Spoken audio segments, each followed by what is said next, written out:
Good morning. It's Wednesday, December the 14th. Christmas is coming soon. It'll soon be here, and I hope everyone's getting excited. Did you ever know anybody who was just completely focused on one thing in their life? Um, Making money, becoming wealthy, buying or building a big house, far too big for any person to need, um, driving the most expensive car in town, all those kinds of things. We've all known of people like that here and there.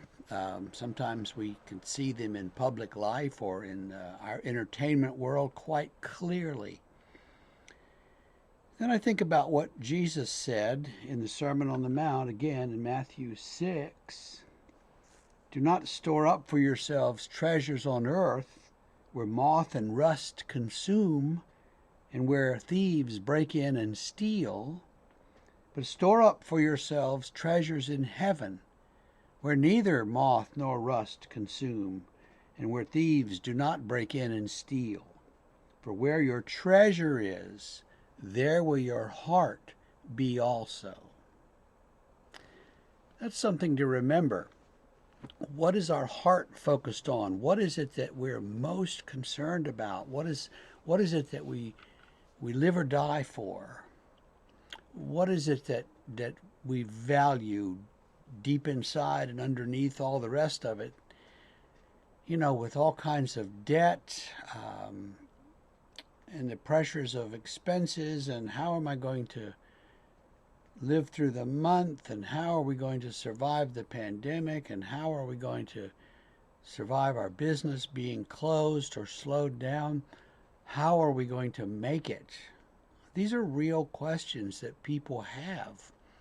And so it doesn't help when Jesus says don't be concerned about those things. Excuse me, Jesus? Shouldn't we be concerned about how we're going to keep home and hearth together and feed ourselves? I think those things are important, Jesus. They are important. They're not all important. They're not all consuming. They're not the only thing. And that's what I think he's getting at. St. Paul says a number of times to be content with whatever your lot in life is, whether you're rich or poor. He wants people to accept where they are and have the faith that they need to have wherever they are in life. And that's a good message. It's not really the economic message that we want people to take as in their lives as Americans, but it's a good advice. Learn to be content with whatever you have, and not worry so much about the next promotion or the next biggest car or second home or the boat or any number of other kinds of toys that people enjoy. And don't be like the man who came up to me after a sermon one time when I had said something about we need transportation, we all want to buy a Corvette. And he came up to me and said, I just bought a Corvette. And I said, well, that's okay if you can afford it, and he could. So enjoy things in life. Why not?